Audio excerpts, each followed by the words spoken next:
दर्शकों, आज मैं आपको चंद्रमा से संबंधित कुछ विशेष जानकारी देने जा रहा हूं, ज्योतिषीय सूत्र बताने जा रहा हूं। आप इन्हें कहीं नोट करके अवश्य रख लिया कीजिए प्रिय दर्शकों, क्योंकि इसमें बहुत शोध किया हुआ और बिल्कुल सटीक जो जानकारी है वो मैं आपको देता हूं।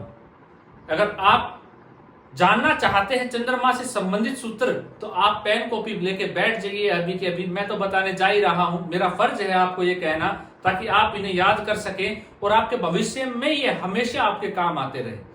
प्रिय दर्शकों, क्या आप दूसरों के साथ जुड़ नहीं पाते हैं, या आप अपनी जो बात है या किसी और की बात है आप उसे पचा नहीं पाते हैं, आप वो बात अपने अंदर नहीं समा पाते, किसी को और को बता देते हैं, या आपका मन अशांत रहता है, या जब भी अमावस्या या पूर्णिमा आती है तो आपका मन बेचैन होना शुरू हो जाता है, मन नहीं लगता है, संतुष्टि फील नहीं होती है आपको अपने आप से, चिड़चिड़ापन आ जाता है, या आपके माता का जो स्वास्थ्य है वो खराब रहता है, या आप चंद्रमा जब वृश्चिक राशि से गोचर करते हैं, वृश्चिक राशि से गुजरते हैं, तो मन बहुत ज्यादा चिड़चिड़ा निराशावादी हो जाता है, या आप स्त्री हैं और आपके मासिक धर्म जो चक्र है वो समय पे नहीं आता है, उसमें उतार चढ़ाव बना रहता है, तो प्रिय दर्शकों ये सब कमजोर चंद्रमा की निशानी है।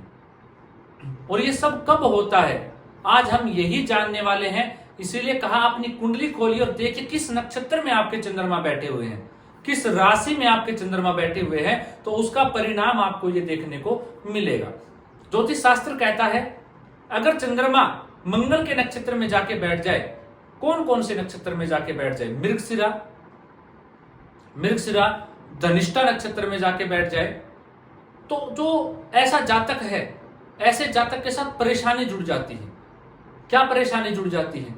अगर मंगल नीच का हो जाए, शनि से दृष्ट हो जाए, राहु से दृष्ट हो जाए, या शनि के साथ युति कर ले या राहु के साथ युति कर ले, तो जातक को त्वचा संबंधित रोग देखने को मिलते हैं, साहस में कमी आ जाती है ऐसे जातक के, और जो स्त्री है उनके जो मासिक धर्म है उसके अंदर ऐसे जातक को परेशानी देखने को मिलती है।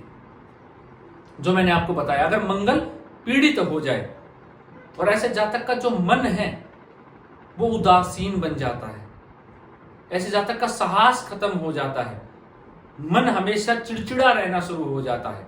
प्रिय दर्शकों, वहीं दूसरा सूत्र कहता है अगर चंद्रमा जो है वो शुक्र के नक्षत्र में जाके बैठ जाए, भरणी, पूर्वा फाल्गुनी, उत्तरा फाल्गुनी, अगर शुक्र के नक्षत्रों में जाके चंद्रमा बैठे हुए हैं और वो शुक्र ग्रह शनि से दृष्ट हो या शनि से पीड़ित हो जाए, कैसे पीड़ित होंगे? शनि के साथ युति कर ले, या शुक्र राहु के साथ युति कर ले, या राहु ग्रह से दृष्ट हो जाए, या शुक्र नीच राशि में जाके बैठ जाए, या शुक्र जिसकी राशि में बैठा हुआ है उसका स्वामी नीच का हो जाए, तो पीड़ित हो जाएगा। ऐसे में जो चंद्रमा है वो खराब फल देना आपको शुरू कर देगा।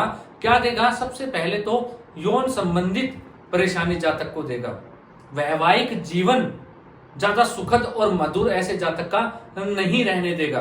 कहीं ना कहीं जातक को डायबिटीज से संबंधित परेशानी भी ऐसे समय में जातक को देखनी पड़ जाती है। मानसिक अपवाद, मानसिक तनाव बढ़ जाता है जातक के साथ। तो नाना प्रकार की परेशानी जो मैंने आपको बताई पहले ही चंद्रमा की, वो सब परेशानी इस समय से जातक को आने लगती है। ऐसा जातक जूझना शुरू हो जाता है। मैं क्या कह रहा हूं? जूझना शुरू हो जाता है। वहीं अगर चंद्रमा कुंडली के अंदर केतु के नक्षत्र में है, अश्विनी, मघा और मूल, ये केतु के नक्षत्र है, अगर इन नक्षत्र के अंदर किसके राशि के अंतर्गत आते हैं नक्षत्र प्रिय दर्शकों? मेष राशि, सिंह राशि, धनु राशि, अगर इनमें जाके बैठ जाए और केतु पीड़ित हो जाए, केतु नीच का हो जाए, केतु जिस राशि में बैठा है उसका स्वामी नीच हो जाए, या केतु किसी प्रकार से शनि ग्रह से दृष्ट हो जाए, किसी शुभ ग्रह की दृष्टि ना पड़ रही हो, तो केतु पीड़ित हो जाएगा। ऐसे समय में जातक को मानसिक तनाव बढ़ जाता है। ऐसा जातक स्वयं से ज्यादा बातें करना शुरू कर देता है। कहीं ना कहीं नजर दोष की समस्या, मानसिक तनाव, अपने आप को दूसरों के सामने प्रेजेंट ना कर पाना, या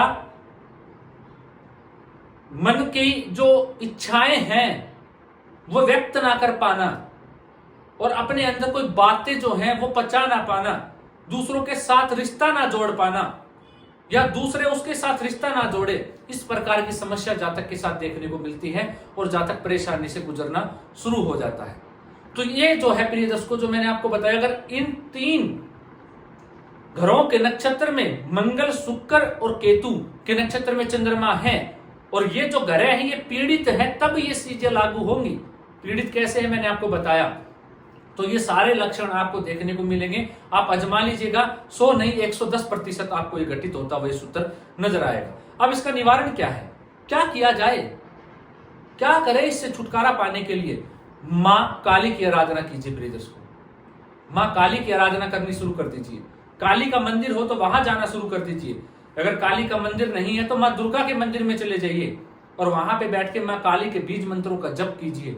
इससे भी चंद्रमा ठीक होंगे और आपको अच्छा प्रभाव जीवन काल में मिलना शुरू हो जाएगा। वहीं प्रिय दोस्तों, अगर ये नहीं कर सकते तो नवारण मंत्र का जप कीजिए नित्य, 3 माला या 5 माला, उससे भी चंद्रमा ठीक होना शुरू हो जाएंगे। 11 पूर्णिमा का व्रत कीजिए, उससे भी चंद्रमा ठीक होंगे, उससे भी आपको लाभ मिलना शुरू हो जाएगा। अगर आपकी कुंडली में चंद्रमा जो है वो कारक बनते हैं, या चंद्रमा किसी अच्छे भाव में जाके बैठे हुए हैं, तो एक चांदी का कड़ा धारण कीजिए, उससे भी चंद्रमा से आपको लाभ मिलेगा।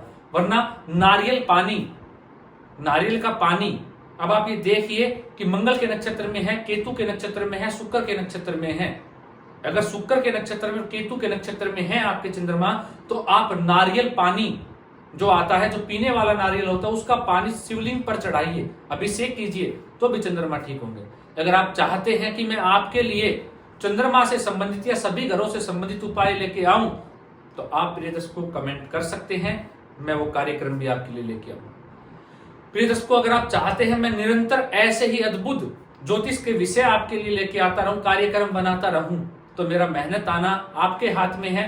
इस चैनल को सब्सक्राइब करके आप मुझे दे सकते हैं, ताकि मेरे अंदर एक जुनून पैदा हो और मैं उस जुनून को उस मुकाम तक लेके जाऊं कि मैं आपको ज्योतिषी, तो आप बन ही गए होंगे अगर मेरा कार्यक्रम देखते हैं, एक ऐसे ज्योतिषी बन जाएंगे या ज्योतिष को इस बात ही सीख जाएंगे कि ग्रह आपकी उंगलियों पे नाचेंगे। प्रिय दर्शकों, आज के लिए इतना ही, इजाजत दीजिए मुझे, मिलता हूं कोई नया अद्भुत कार्यक्रम लेकर। नमस्कार।